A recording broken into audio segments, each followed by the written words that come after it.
Recently, we've been producing a lot of head-to-head content, like the 4070 Super versus 7800 XT, 4070 Ti Super versus 7900 XT, and the latest one being the 4080 Super versus the 7900 XTX. So to go one further, we're now pitting the 7900 XTX against the RTX 4090 in 42 games and at 3 resolutions. And the results may just surprise you. But before we get into that, here's a quick word from this video's sponsor.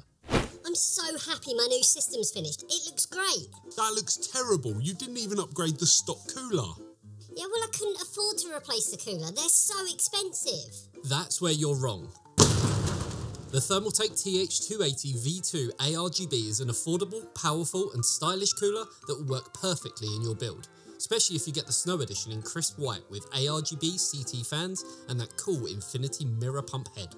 Ignore the haters because now your system looks cool as ice. The Thermaltake TH280 V2 ARGB cooler. Find out more by clicking the link in the description below. Thanks. Well, how'd you like my PC now? I want my mummy. So first, the most important part. We came up with the idea of doing this head-to-head, but quickly dismissed it as being a complete waste of time, especially considering the price disparity between the two cards. Now, as it currently stands, the 7900 XTX from AMD has seen some price cuts as of late, and now comes in at a somewhat respectable $959, so a small cut from its MSRP launch price, while the RTX 4090, which has had some pretty severe stock issues, is currently at $1,899, so quite a big difference of almost $1,000. Now, I'm under no illusion that the RTX 4090 is a different kind of beast, especially when it comes to CUDA acceleration within applications that can utilise it, like DaVinci Resolve and other editing and 3D rendering software. But today is all about gaming performance. So to put it to the test, we took both cards and tested them in 42 different games at 3 resolutions to get a full idea as to how things actually look. Now to test, we put both cards onto our GPU test bench with an AMD Ryzen 7 7800X3D on a Gigabyte B650E Aorus Master with 32GB of Corsair Vengeance RGB, 6000MHz CL30 dual channel memory. All of our testing was done on Windows 11 with the latest updates applied and with the latest BIOS revision for the motherboard. The driver used was Nvidia's 551.22 driver and AMD's 24.1.1 driver. And we tested in 42 games in total, of which we'll be focusing on about 15 today, before jumping into the percentage differences of all 42 games. We'll be showing 1080, 1440 and 4K results today, as these cards really are able to hit some very large numbers across the board. Though really our main focus will be on 1440 and 4K, because at the lower 1080p resolution and even 1440p, there will be bottlenecks to some degree. Also, if you want to check out all of the charts for all of the games, they'll be available to our Patreon supporters, where you'll get access to a ton of other cool exclusive benefits as well. The link for that is, as always, down below. So, with that out of the way, let's get into those glorious benchmarks. So starting with A Plague Tale Requiem, and the results are an interesting one. At 1080p, the 7900 XTX comes in 13% slower, which is a bit of a win for Nvidia, though when factoring in price, it's not exactly great. At 1440p, the 7900 XTX comes in a smaller 8% margin behind, but at 4K, the 7900 XTX ends up beating the RTX 4090 by a margin of 6%. So arguably where these cards are aimed at, the AMD card is the better of the two. In Baldur's Gate 3 at 1080p, there's some evident bottlenecks as the 7900 XTX falls 5% behind Nvidia, while 1440p and 4K sees much larger drops in performance on the AMD card, which now falls 21% behind at 1440p and 28% behind at 4K. So it's good for Nvidia, but still falls below the mark considering the almost double price tag. Call of Duty has a bit of a mixed bag with again some clear limitations at 1080p, with the AMD card coming out 5% faster, while 1440p sees the card's trade places as the 7900 XTX now comes in 7% slower. 4K, which is likely where you'd be playing, matches that again, with the 7900 XTX coming in 7% slower, though both cards give impressive performance across the board anyway.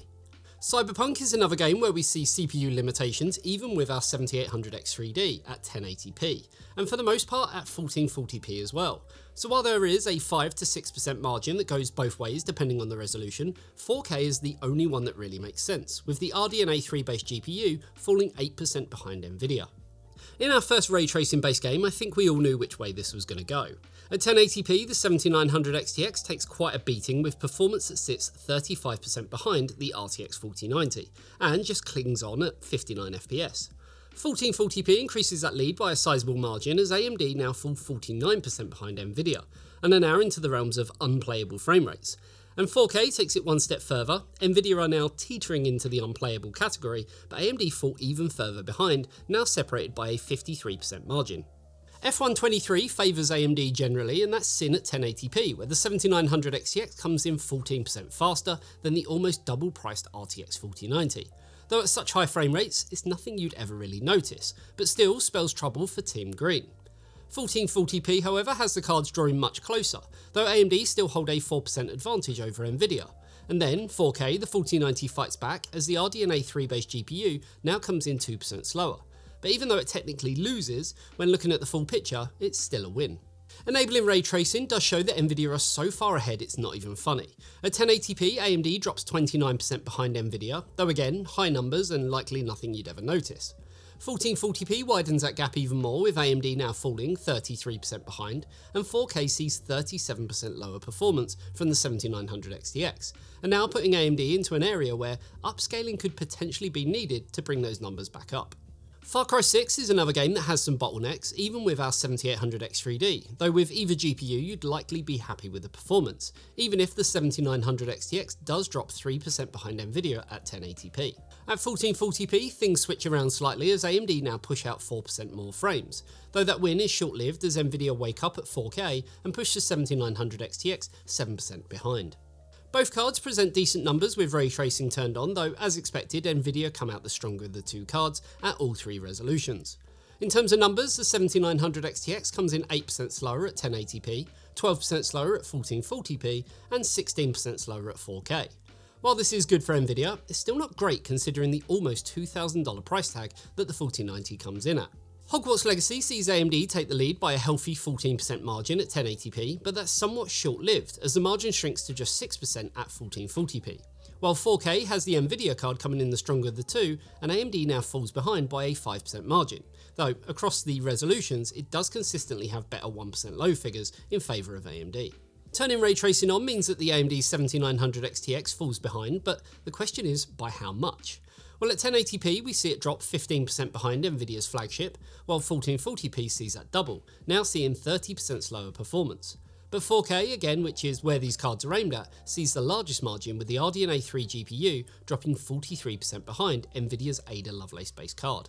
As we move on to Spider-Man, again we're greeted with some limitations at the lower resolutions, though Nvidia still come in as the stronger GPU across the board as AMD falls 6% behind at 1080p, 7% behind at 1440p, but the more important resolution based on where these cards are aimed at being 4K, we now see AMD 23% behind Nvidia.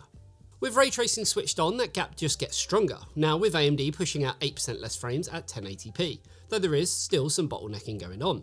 At 1440p we see 7% less, again with some limitations on our RTX 4090, though again 4K is the big one, where AMD dropped down 28% lower than Nvidia's best offering.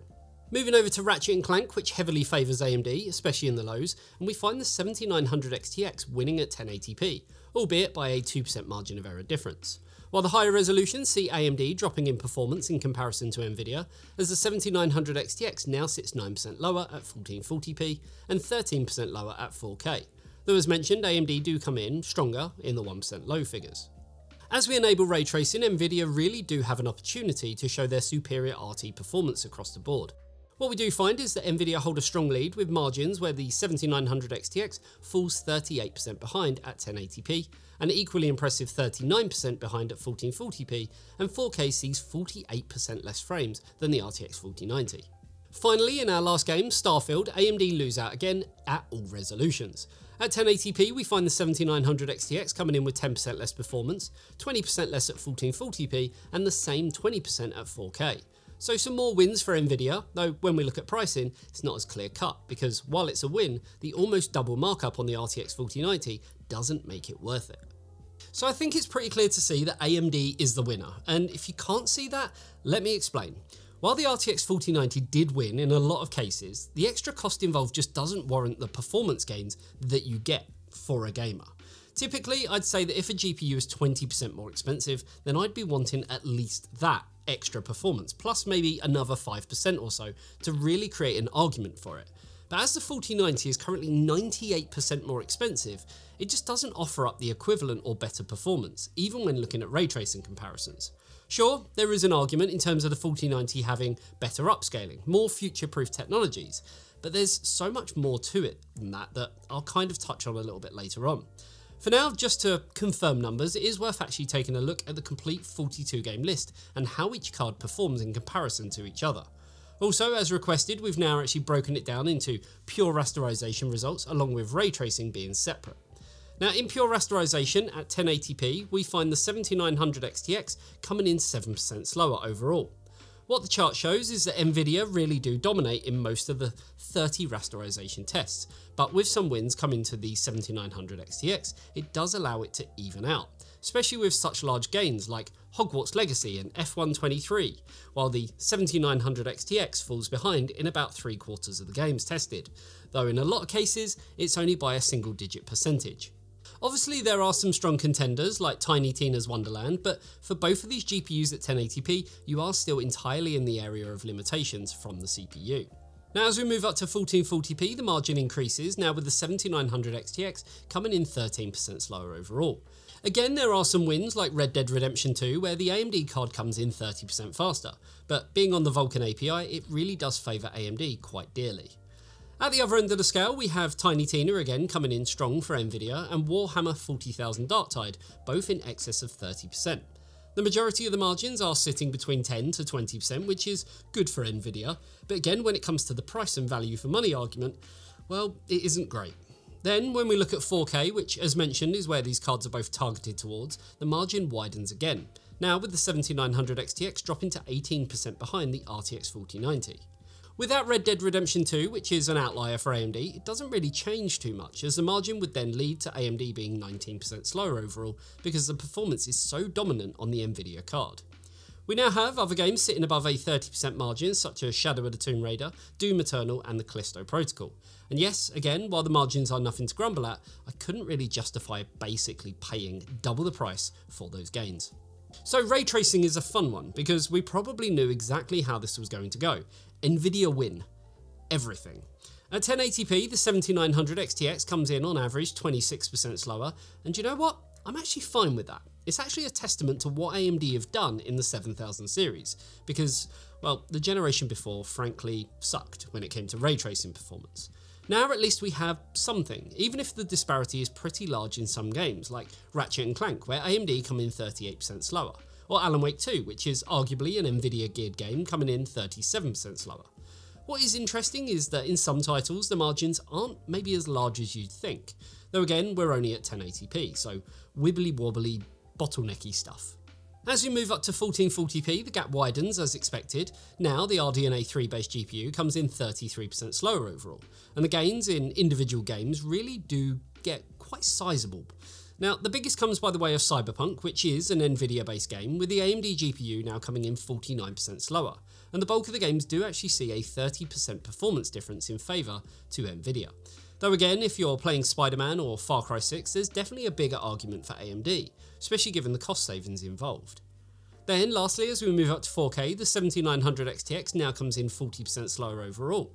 Each individual game difference does change, but not really by huge amounts, with Cyberpunk now pushing 53% less performance through the AMD card, and again Far Cry and Spider-Man saw the lowest percentage differences, but even that has risen, with the 7900 XTX coming in 16% behind the RTX 4090 in the likes of Far Cry 6. So strong performance from both cards, but also some pretty large gaps between the individual performance from them, with the RTX 4090 being the clear winner. Now, you're probably not surprised because, well, I'm not either. I think we knew exactly where this was going to go in terms of the results, but it's still, I don't know, a fun one to do, pitting the AMD flagship against the Nvidia flagship. Though Nvidia's RTX 4090, as I've said all along, should have been a Titan card, because gaming to one side is where it's really able to excel, and one of the reasons why it's loved by editors and workstation professionals the world over. Now, for the sake of being transparent, we need to look at temperatures and power, because Nvidia normally fare better when it comes to total board power, but we're talking about a beastly Titan-esque card and not a consumer GPU, regardless of how it's marketed. It's here where it's a bit of a mixed bag. There are some games where Nvidia use quite a bit more power, like in Warhammer and Alan Wake 2, while other games see AMD using significantly more, like Hogwarts Legacy with ray tracing enabled, or Starfield. But then others, like Spider-Man, almost, seem capped, as both cards come in with basically identical total board power figures. Now, for the most part, the Nvidia card is arguably the more efficient card when you look at the extra performance you get, but AMD definitely holds its own. Though a 4080 Super could give you, I guess, similar performance to the 7900 XTX, all while using less power. As I say, generally Nvidia are better when it comes to efficiency. Now, in terms of temperatures, again, there isn't a huge amount in it, and I'm not surprised considering, well, the size of the 4090's mammoth cooler. AMD do, still have some small wins in the Callisto Protocol and Warhammer, but then it's only by a single degree, so margin of error. Whereas Nvidia come in cooler by upwards of 10 degrees in Assassin's Creed Valhalla and 9 degrees cooler in Ratchet & Clank. Though there are some games where temperatures are evenly matched, like Hogwarts Legacy with RT enabled. So I think you agree that this was a pretty pointless test, but fun to do regardless, because these are the best offerings from both AMD and Nvidia right now. As I mentioned, ever since its original announcement, I never saw the RTX 4090 as a consumer gaming graphics card, but more of a prosumer card for rendering and workstation related tasks that can be gamed on. Instead, you'd be better off looking at our AMD 7900 XTX versus 4080 Super head to head that we've done on the channel, because those cards are much more similar in price and performance, and just make more sense. So I guess you could argue the 4080 Super with its $999 price tag is the gaming flagship for Nvidia, and the RTX 4090 is just something else. I think it's clear to see one thing today, and that comes down to AMD are competitive and are the winner when it comes to rasterization, while Nvidia, even though they are ahead, just doesn't make sense from a value for money perspective on this card. Nvidia are also the clear winners when it comes to ray tracing, with some huge gains in certain titles, but again, considering the price disparity, they just fall short. Now, the most annoying part is that the RTX 4090 is in short supply, though so is the 4080 Super, and because of that, its MSRP price of $1,599 is just a distant memory, and something we're unlikely to see again until at least stock sorts itself out, and more so the issues in China disappear in regards to the RTX 4090, which then means stock will be available and then the price should come back. But in all honesty, I don't see that happening anytime soon. So what can you take away from this? Personally, ignore the RTX 4090 unless you have money to burn and you don't mind paying over the odds for something that you don't really need, unless you are a professional who needs the pure horsepower of a card like that. Otherwise, I'd honestly look at the 7900 XTX or something else from Nvidia, like the 4080 Super, though that's having its own stock issues right now. But again, once they're sorted out, prices should return back to normal levels. So yeah, for now, that's going to wrap this one up. As always, let us know what other head-to-heads you want to see. I'm pretty sure we've done most of them now. And hopefully you enjoyed this one. If you did, a like and a sub to the channel would be amazing. And if you love what we do, then you can help support us over on Patreon, where you'll get access to all of our charts in their entirety, along with a ton of other cool exclusive benefits, including bi-weekly game nights, meetups at the eTechnics offices, discounts on our merch store, a secret special area on our Discord, live streams, and so much more. The link is, as always, down below. Thanks for tuning in, and I'll see you in the next one. See you later, guys. Bye-bye.